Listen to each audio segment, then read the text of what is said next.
नमस्कार दोस्तों, आज आपको बताने वाला हूं कि ITR-1 कैसे ऑनलाइन फाइल करेंगे। क्योंकि अब जो है ITR-1 ऑनलाइन हो चुका है। पहले ITR-1 को ऑफलाइन फाइल कर रहे थे। मेरी अपनी पुरानी वीडियो देखी होगी जिसके अंदर मैंने ऑफलाइन ITR-1 को फाइल करना बताया है। आज की वीडियो में बताऊंगा कि ऑनलाइन ITR-1 कैसे फाइल करेंगे। सबसे पहले आपको फाइल नाउ पे जाना है। फाइल नाउ पे जाने के बाद यहाँ से सेलेक्ट करना होगा assessment year. Current assessment year 23-24 चल रहा है, 23-24 ले लेंगे। ऑनलाइन पे क्लिक करेंगे, कंटिन्यू कर देंगे। ठीक है, स्टार्ट न्यू फाइलिंग पे क्लिक करेंगे और यहाँ पे आपको सेलेक्ट करना पड़ेगा कि एसएससी क्या है, इंडिविजुअल, HUF या अदर। इंडिविजुअल ले लिया, कंटिन्यू पे क्लिक कर लिया। अभी यहाँ से ITR फॉर्म को सेलेक्ट करेंगे। ITR-1 फाइल करने वाले हैं। प्रोसीड विद ITR-1 पे क्लिक करेंगे। ठीक है, 3 स्टेप्स होगा। पहले स्टेप में वैलिडेट, दूसरे में कंफर्म, तीसरे में वेरीफाई करना होगा। लेट्स गेट स्टार्टेड पे क्लिक करना होगा। अब यहाँ पे आपको रीज़न देना होगा कि ITR-1 क्यों फाइल कर रहे हैं। मेरी जो इनकम है, टैक्सेबल इनकम, वो बेसिक एग्जम्पशन लिमिट से ज़्यादा है। बेसिक एग्जम्पशन लिमिट कितनी है? 2.5 लाख रुपये। 2.5 लाख रुपये से क्रॉस होता है तो आपको ITR फाइल करनी पड़ेगी। सीनियर सिटीजन के केस में 3 लाख रुपये है। ठीक है, तो पहला वाला ऑप्शन सेलेक्ट कर लिया। चाहे तो आप, अगर आपको नहीं पता हो तो अदर पे भी क्लिक करके फाइल कर सकते हो। तो पहला वाला ऑप्शन सेलेक्ट कर लिया, कंटिन्यू पे क्लिक करेंगे। उसके बाद यहाँ पे आपको ये 5 स्टेप्स होते हैं जिसको फॉलो करना है। तो चलिए समझेंगे स्टेप बाय स्टेप। उससे पहले बताना चाहूँगा, जो भी भाई बंधु मेरे चैनल पे पहली बार है, इस वीडियो को पहली बार देख रहे, जिन्होंने अभी तक सब्सक्राइब नहीं किया, सब्सक्राइब कर लीजिए। साथ ही साथ बेल आइकन पे भी क्लिक कर लीजिए ताकि इस तरह का कंटेंट आपको मिलता रहे। सो दोस्तों, यहाँ पे सबसे पहले स्टेप में पर्सनल इन्फॉर्मेशन आती है। ठीक है, इसको आप पर्सनल इन्फॉर्मेशन को भर के कन्फर्म पे क्लिक करेंगे। जैसे कि मैं इसे देख के कन्फर्म पे क्लिक कर लेता हूँ। देखो यहाँ पे ऑप्शन आता है कि क्या आप न्यू टैक्स रिजीम को ले रहे हो? नहीं, नो पे क्लिक कर दिया। फिर उसके बाद नीचे ये वाला बैंक रिफंड के लिए सिलेक्टेड है मेरा। ठीक है, फिर इनकम टैक्स के सेक्शन 139 सबसेक्शन 1 के 7th प्रोवाइजो को कंप्लाई करते हो? पहले मैंने नो कर रखा था, प्रीवियस रेफरेंस के बेसिस पे इसने नो कर दिया है। ठीक है, आप चाहो तो एडिट रिस्पॉन्स पे जाके एडिट कर सकते हो। ठीक है, उसके बाद क्या करना होता है, कन्फर्म पे क्लिक कर देंगे। एम्प्लॉयर, नेचर ऑफ एम्प्लॉयर पूछता है, तो यहाँ पे नेचर ऑफ एम्प्लॉयर में मैं अदर कर रहा हूँ। ठीक है, कन्फर्म पे क्लिक कर दिया। पर्सनल इन्फॉर्मेशन ओके हो गई है। अभी यहाँ पे हमारी ग्रोस टोटल इनकम की डिटेल जाएगी।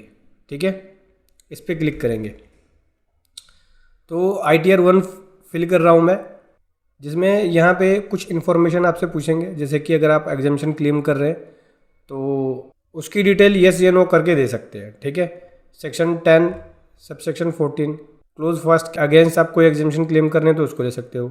यहाँ पे नहीं कर रहा मैं क्लेम। स्पेशल अलाउंस है कोई आपका, चिल्ड्रन एजुकेशन अलाउंस है, होटल अलाउंस है। ठीक है, वो भी सेक्शन 10 के अकॉर्डिंग क्लेम कर रहे हो तो कर लेना, मैं नो कर रहा हूँ। कोई और अदर अलाउंस है, जैसे हाउस रेंट अलाउंस है, उसको अगर आप ले रहे हो तो उसको येस या नो कर सकते हो। मैं यहाँ पे नो कर रहा हूँ। लीव ट्रैवल अलाउंस है, लेना चाहते हो तो येस या नो कर सकते हो।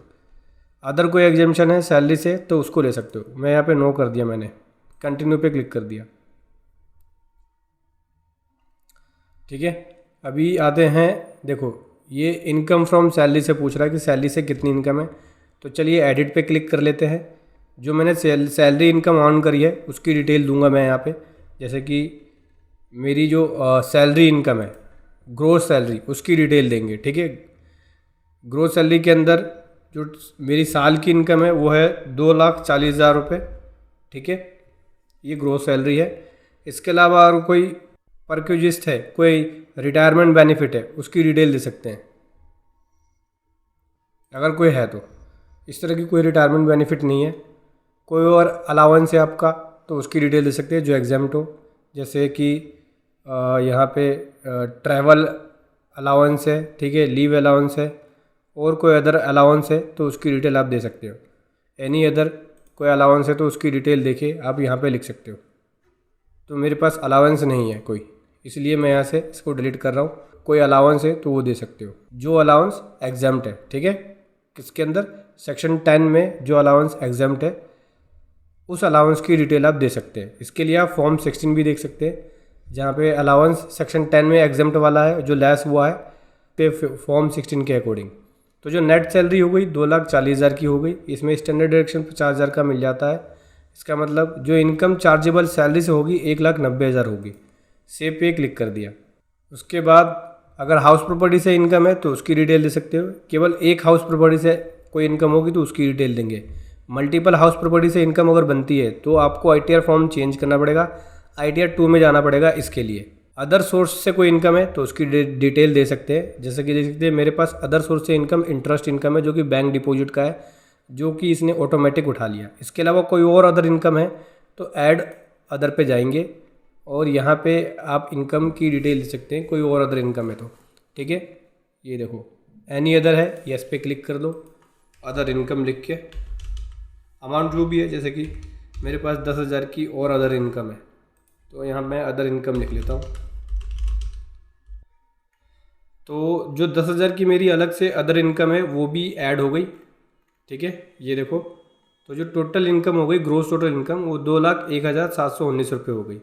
कोई एग्जाम्प्ट इनकम है तो उसकी डिटेल दे सकते हैं। मेरी इसके अलावा कोई और अदर इनकम नहीं है तो मैं यहाँ पे कंफर्म पे क्लिक कर रहा हूँ। ठीक है, ये तो हमने ग्रोस टोटल इनकम की डिटेल दे दी। अभी टोटल डिडक्शन के बारे में पूछ रहा है। अगर कोई आपका डिडक्शन है तो उसकी डिटेल दे सकते हैं। ठीक है, जैसे कि अगर आपने डोनेशन पे किया उसका डिडक्शन ले रहे हो तो वो दे सकते हो। नहीं, डोनेशन का नहीं है हमारा। कोई साइंटिफिक रिसर्च के लिए डोनेशन पे किया उसके लिए भी नहीं है।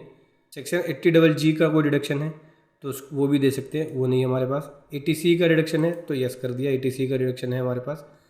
तो ATC का डिडक्शन कितना है, ATC में किसका किसका ले सकते हो आप, LIC, PPF, प्रोविडेंट फंड। ठीक है, म्यूचुअल फंड में अगर डिपॉजिट किया है, वो 5 ईयर वाली FD है उसमें किया है तो उसका ले सकते हो आप। तो मेरे पास जो डिडक्शन है वो है 34,101 रुपये की है, जो कि ATC के अंदर है। ठीक है, यहाँ पे ATC में टोटल डिडक्शन कितना मिल जाता है, 1.5 लाख तक का आपको डिडक्शन मिल जाता है ATC में। कोई और अदर कंट्रीब्यूशन है, जैसे पेंशन स्कीम के अंदर है सेंट्रल गवर्नमेंट के, उसकी डिटेल दे सकते हैं। कोई 80D का है, मेडिकल इंश्योरेंस का है तो उसकी डिटेल दे सकते हैं। ठीक है, कोई 80E का है उसकी डिटेल, 80TTA का है तो उसकी डिटेल दे सकते हैं। इंटरेस्ट जो आप सेविंग बैंक अकाउंट के अंदर रखते हो उसके ऊपर जो इंटरेस्ट मिला है उसको 80TTA के अंदर ले सकते हो तो यस कर देते हैं। हमारे पास है, इसके लिए 80TTA का जो शेड्यूल है वो भरना पड़ेगा। ठीक है, 80D का भी हमारे पास है, मेडिकल इंश्योरेंस का, यस कर देते हैं। इसके लिए 80D का जो शेड्यूल है वो भरना पड़ेगा। चलिए कंटिन्यू पे क्लिक करते हैं। अभी जो शेड्यूल पेंडिंग रह गया होगा वो भरना होगा, जैसे कि ATC में तो हमारा ये आ गया।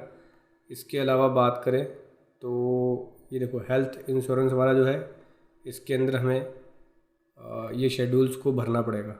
80TT के लिए ये 80TT के लिए ये भरना पड़ेगा। इसके लिए मुझे एक बार अपनी इंटरेस्ट इनकम देखनी पड़ेगी। तो क्या करेंगे, बैक टू समरी पे जाएंगे, क्योंकि इंटरेस्ट इनकम जो थी मेरी, interest income saving bank account के ऊपर, उसका मुझे डिडक्शन मिल जाएगा 80TTA के अंदर, तो वो मैं देख लेता हूँ। इंटरेस्ट इनकम 1,719 रुपये का है। बैक टू समरी पे क्लिक करूँगा और डिडक्शंस वाले में आऊँगा। ये हमने डिटेल दे दी है ATC की। कंटिन्यू पे क्लिक करते हैं। यहाँ पे 80TTA के अंदर आ जाते हैं। 1,719 रुपये का हमें मिलेगा। यहाँ पे 1,719 रुपये का डिडक्शन है जो अलग से मिल जाएगा। ऐड पे क्लिक कर दिया। ठीक है, और ये देखो 80TTA का डिडक्शन ये आ गया हमारा। ठीक है, इसके अलावा मेडिकल इंश्योरेंस का था जो मैंने यस किया था, इस पर क्लिक कर लेता हूँ। यहाँ पे ये बोलते हैं कि क्या आपके फैमिली में या फिर आप कोई सीनियर सिटीज़न है एक्सक्लूडिंग पेरेंट्स। नो नो पे क्लिक कर दिया। अच्छा, हेल्थ इंश्योरेंस का कितने का प्रीमियम है साल का, तो ये है 10,150 का। ठीक है, इसका रिडक्शन मिल जाएगा मुझे। फिर बोलते हैं कि क्या आपके पेरेंट्स सीनियर सिटीजन है, कोई भी पेरेंट्स नहीं। नो पे क्लिक कर दिया। अभी ऐड पे क्लिक कर दूंगा। तो हेल्थ इंश्योरेंस का भी यहाँ पे डिडक्शन मैंने क्लेम कर लिया है और इंटरेस्ट का भी डिडक्शन ले लिया है। अभी कंफर्म पे क्लिक करूँगा। देखो इनकम हो गई, डिडक्शन हो गया। अभी टैक्स पेड वेरिफिकेशन पे आ जाते हैं। यहाँ पे जो टैक्स बनेगा वो बता देगा। देखो TCS कुछ कटा नहीं, TDS कुछ कटा नहीं। अगर आपका कुछ है तो उस शेड्यूल में जाके डिटेल्स को देख के येस नो कर सकते हो। अभी क्या करना है, कंफर्म पे क्लिक करना है। कंफर्म पे क्लिक करेंगे, ये देखो टैक्स पेड भी ओके हो गया। इसके अंदर जो टैक्स पेड करोगे उसकी डिटेल आएगी। Including advance tax, self assessment tax, TDS और TCS का भी। टोटल टैक्स लायबिलिटी यहाँ दिखाएगा, इस पर क्लिक करते हैं, जो भी टैक्स लायबिलिटी होगी वो बता देगा। तो दोस्तों देखो ये ग्रोस टोटल इनकम हो गई, टोटल डिडक्शन ये हो गया। अब नेट जो इनकम बन गई वो ये बन गई। इसमें हम बात करें रिलीफ की, 89 का कोई रिलीफ है तो वो ले सकते हो आप। और इसके अलावा टैक्स की बात करें तो total interest and fee zero हो गया, total tax and interest zero हो गया, ना टैक्स है ना इंटरेस्ट है ना कोई फ़ी है। ठीक है, कंफर्म पे क्लिक कर देंगे। देखो ये मैंने सभी शेड्यूल्स की डिटेल दे दी है और लगभग सारी डिटेल ओके हो गई है। अभी प्रोसीड पे क्लिक करेंगे, प्रीव्यू रिटर्न पे क्लिक करेंगे, उसके बाद यहाँ पे टिक कर लेंगे और इसके अलावा ये वेरिफिकेशन हो गया। अभी इसके अलावा प्रोसीड टू प्रीव्यू पे क्लिक करना है। हमारा यहाँ फॉर्म ITR 1 जनरेट होके आ गया है। आपको बेसिक डिटेल्स प्लस जो आपने डिटेल भरी है सैलरी वगैरह की, अदर इनकम की, डिडक्शंस की, वो आपको यहाँ पे देखने को मिलेगी। क्या करेंगे, प्रोसीड टू वैलिडेशन पे जाएंगे। 2 एरर बताया इसने, चलिए चेक कर लेते हैं 2 एरर क्या क्या है। पहला बोल रहा है enter gross receipt on which subject to tax deduction. आपको ग्रोज रिसिट्स देना पड़ेगा जिसमें टैक्स डिडक्ट हुआ है, मतलब TDS जहाँ डिडक्ट हुआ है। ठीक है, आ जाते हैं TDS के शेड्यूल्स में है। तो TDS तो डिडक्ट नहीं हुआ है लेकिन ग्रोज रिसिट्स है, 1719 रुपये का ग्रोज रिसिट्स है और इसमें TDS डिडक्ट जो है वो ज़ीरो हुआ है। ठीक है, क्लेम भी ज़ीरो है। तो ये लिख के मैं ओके करूँगा, कर देता हूँ, इसमें कोई डिटेल ही ना भरे। तो दोस्तों देखो TDS कोई डिडक्ट नहीं हुआ है क्योंकि इनकम नहीं थी इतनी, तो ये ऑटोमेटिक प्रीफिल डाटा से उठा रहा है। मैं इसको सेलेक्ट कर रहा हूँ और यहाँ से कर रहा हूँ डिलीट, क्योंकि TDS डिडक्ट ही नहीं हुआ तो इसकी डिटेल तो आनी नहीं चाहिए।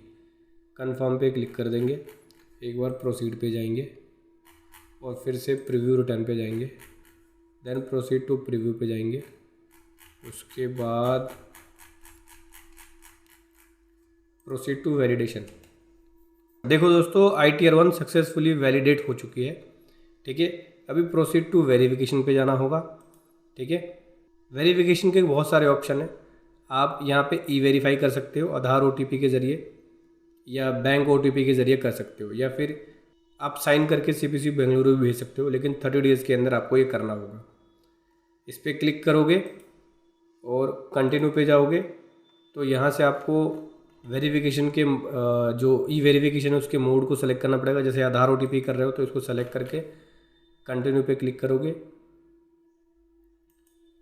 और एग्री पे क्लिक करके जनरेट आधार OTP पे क्लिक कर सकते हो।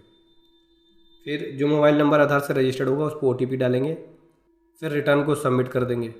सो दोस्तों देखा आपने, इस प्रकार से ITR 1 को फाइल करना है ऑनलाइन। वीडियो कैसी लगी ज़रूर बताएं। Thank you so much. जय हिंद, वंदे मातरम।